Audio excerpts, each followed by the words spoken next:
So you've got your leather sewing kit. It should come with a leather sewing needle, some strong thread, and 2 pieces of leather. So the first thing you want to do is find this string that's sticking out here. There should be one. If not, it's just somewhere lost in the flap. Pull it out, and you can use it to get the pre-threaded needle out. From there, we just keep unwinding until it's all off. And there should be enough thread plus some extra for your kit. And the first thing you want to do is take the needle, which has a blunt tip, so it's relatively safe for kids. My 5-year-old has done this and really enjoyed it. The first thing we're going to want to do is go from the rough side of the leather. You can see the smooth and rough side. You pick either piece, and you want to find the top hole. You'll see a row of punched holes along the side, the bottom, and the other side, and then there will be nothing across one side. So you'll find a hole on the top of either side, and you want to put the needle through, and there's going to be a rough part on the needle. It's where the catch is for the thread, and as you stick it through, you'll see that the leather, the holes that are punched in the leather are slanted, and so if you can bring the needle in and then turn it so it is perpendicular to the slant, it will pull through really easy. Once it's through the first hole, kind of pull it so you've got maybe, enough to tie. I'd say maybe 3 inches hanging back, and then you put it through and thread down to the next hole. So you've got your first stitch there, and this is the point where we take this and we go through the next hole.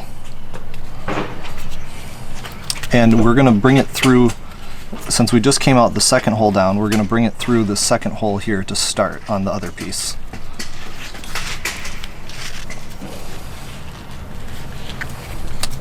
And you can see that it's through the second hole on both these. Our initial start is through the first hole. You basically just want to match these up. And once it's through, you can go back to the first hole.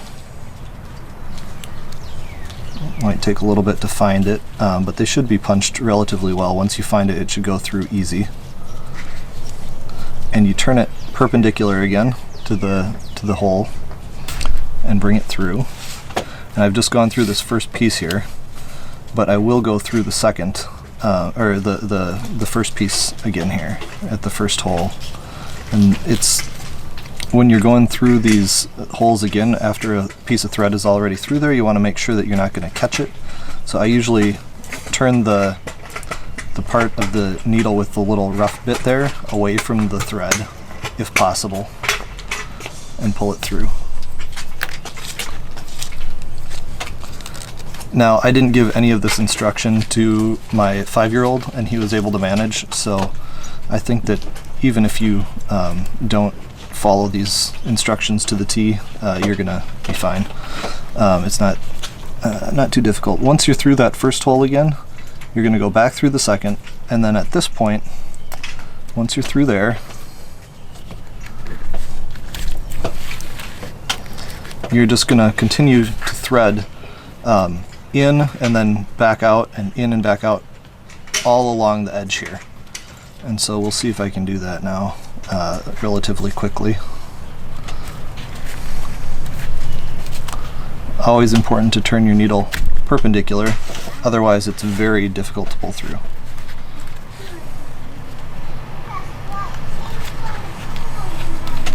So it's through on the slant. We're going to turn it perpendicular and pull through.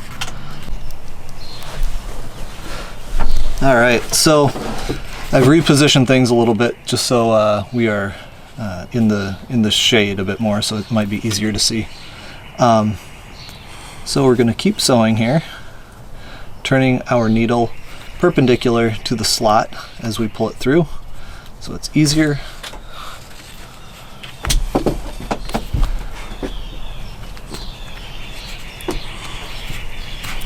And I'm just going to keep going all the way around, looping in and out.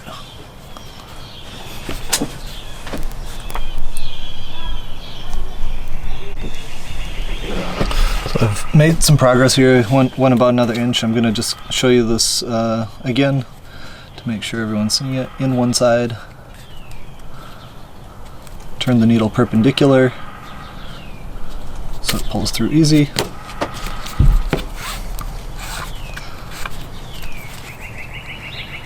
And then we flip it over and go through that side. And again, it should be, oh, there goes the shade.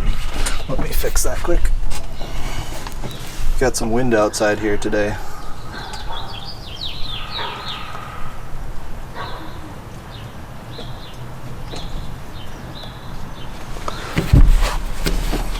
It is really nice doing this outside on the patio table though.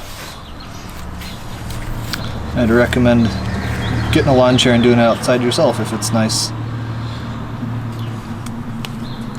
And then we go in the last hole, turning the needle perpendicular, and there we have it. We've got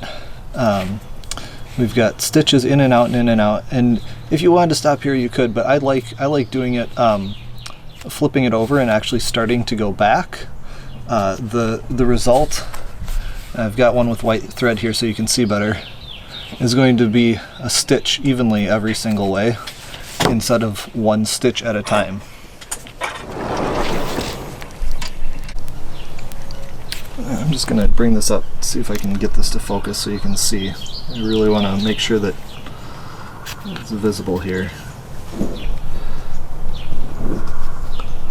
Let's see if I can get this.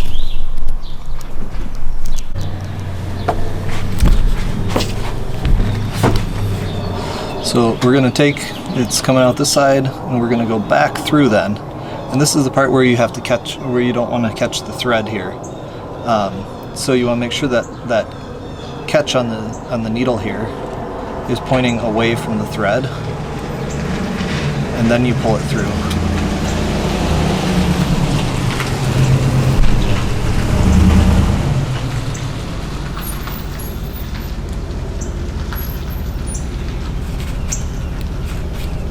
And it should go through relatively easy, so if it's catching on something, you want to not force it, but there we go. Again, the catch on the needle is pointing away from the thread, and you pull through. And kids pick this up really quick. Once you show them once what you mean, they'll have it. And now you can see that we have 2 even stitches on both sides.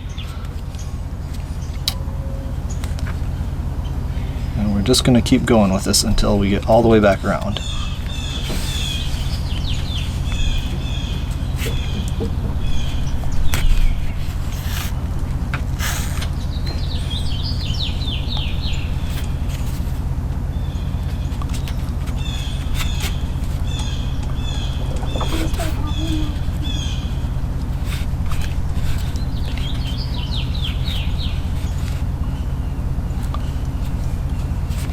Yeah, look who's calling me.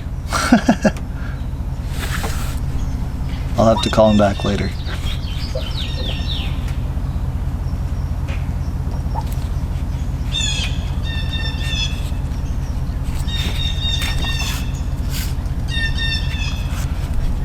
And if this thread comes out, all you have to do is these 2 metal pieces bend apart a little bit.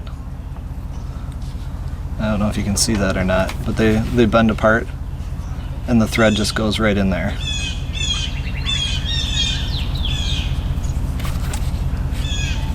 And so I'm going to keep going here,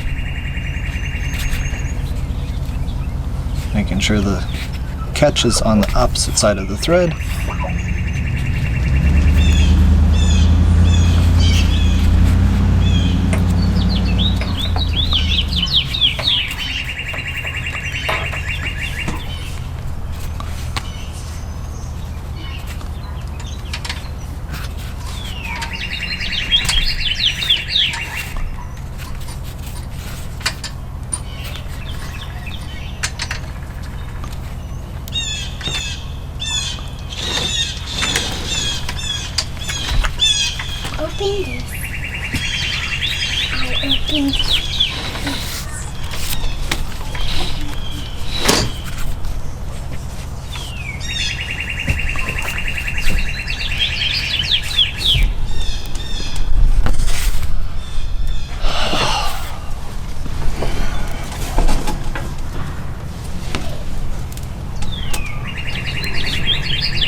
Like I said, this is a great project to do when you have kids around.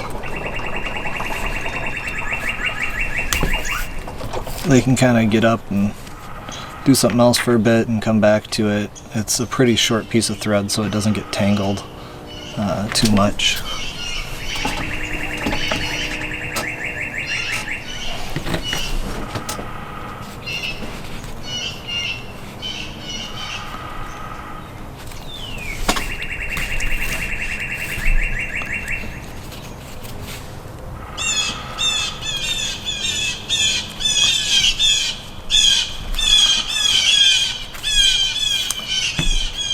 Sounds like we've got some blue jays flying overhead.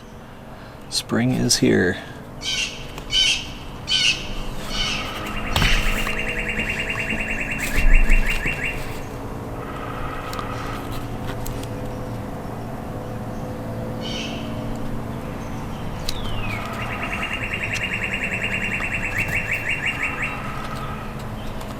Like I said, you don't have to force it. Oftentimes if you can't find it, or if it seems hard, it's because it's not in one of the holes. So just kind of wiggle the needle around until it finds the hole and pops through. And then make sure the catch is on the opposite side of the thread.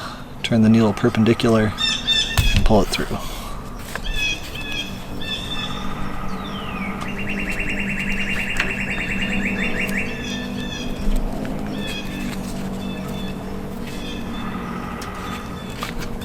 So if you see, I'm just feeling to find where the catch is. It's distinctly on one side, and if you'll be able to see the thread through the back of the side that the catch is not on. And so you just find it, turn it, pull it, and you're good.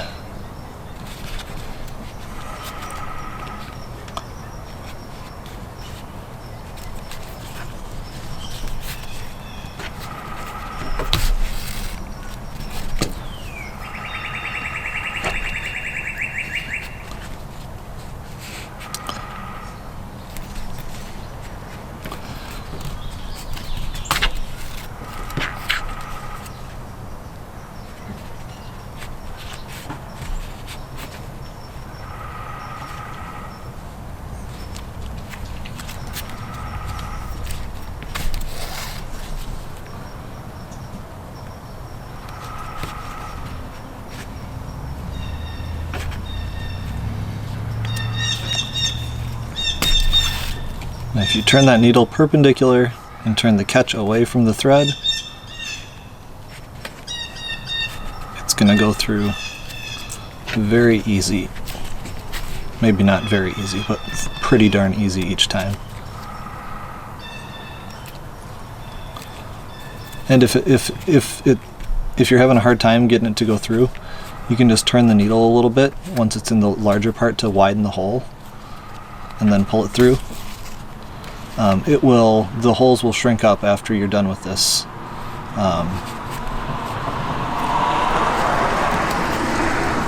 And the leather is full grain bison hide. This is the leather that we use, and we've been working on our tanning recipes for almost 50 years now, and the leather that we use is very soft yet extremely durable, and this is one of the kind of tricks we've developed over the years to get the best leather possible for wallets and purses and things like that. We've had customers come back into the store after close to 40 years saying that they it's just time to get something new, even though the other thing's not worn out yet. They said, I like supporting your business, but it's hard when my product or when my belt will never wear out. So it's fun to hear. So you can pop over to buffalobillfoldcompany.com if you want, and pick yourself up a wallet or one of these projects. We also have a do-it-yourself baseball kit that's really fun. I'm going to go back to this here quick. So I'm in the last hole, and now there's thread on both sides of the needle, so it's hard to get the catch through on this one. I kind of make the hole big by turning it. And this is, you know, close to the last step, so you can help your kids out with it if they need help. Make the hole big, and then I try and position the catch away from the thread when I pull it through. And then this is the last trick here. We don't want thread hanging out on the outside of the case, and so I fold this back, and I'm only going to go through the one hole this time. So you can see that the needle's coming out on the inside. Turn my catch, take my own advice. I pull it, and now we've got the thread back on the inside. And now it's just a simple matter of tying it off right where you started. And I'll usually make sure that, you know, I tie this a few times to. I'm just using standard knots like you use to tie your shoelace. That's, you know, the easiest knot I can convey to you, just the shoelace knot, and you just keep doing it over and over. I usually do it maybe 4 times, 5 times. It'll get a little large there if you do it too many times. So you kind of just want to judge for yourself how big you want that knot to be. If you cut it off close there and the knot comes out, you're going to have to get some new thread and re-thread it. So I usually try and go maybe 1 or 2 extra times, even though the knot is a little bigger, just because I don't want, you know, I want this to be strong and I want it to last long. And so you can use other knots to keep it tighter, and that's up to you if you want to look that up. But I like using just this shoelace knot because it's easy for kids to do, it's easy to explain, and it's something that a kid can do for themselves without much intervention. You know, it's great to be able to easily teach someone how to do this and then give them the tools they need to do it all on their own. Now, once this is done, we try and give you a lot of thread, so I've got a decent amount left on this one. And I'll take my larger Opinel knife here, and I'm just going to take the pieces and cut them off relatively close. Close my knife up, make sure it stays safe.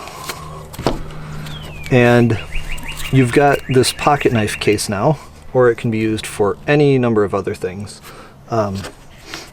It fits one of these small Swiss Army pocket knives really nicely. Kind of snug in there, doesn't fall out. You can do other objects in there. Here's another case that I made. This holds a little nail clippers. So you know, you can do whatever you want in these kits. You get a couple for your kids to do together, or for you and a friend to do. Make it a family project. These things fit snugly in there. You can do any certain number of things. One of the other things that I was thinking about trying recently is I found the lighter that I used to get the grill going, and it's a little snug in there, but it does fit, and you could do a lighter case if you want. Works just fine. And while I say it's a little snug right now, once you get it in there, it'll stretch out a bit and come in and out a lot easier. It'll stretch. The nice thing about bison leather is, and the way that we tan it, is that it is a little stretchy, depending on the pieces that we use, and we use stretchier pieces of leather for this. And it will allow for a little bit of stretching.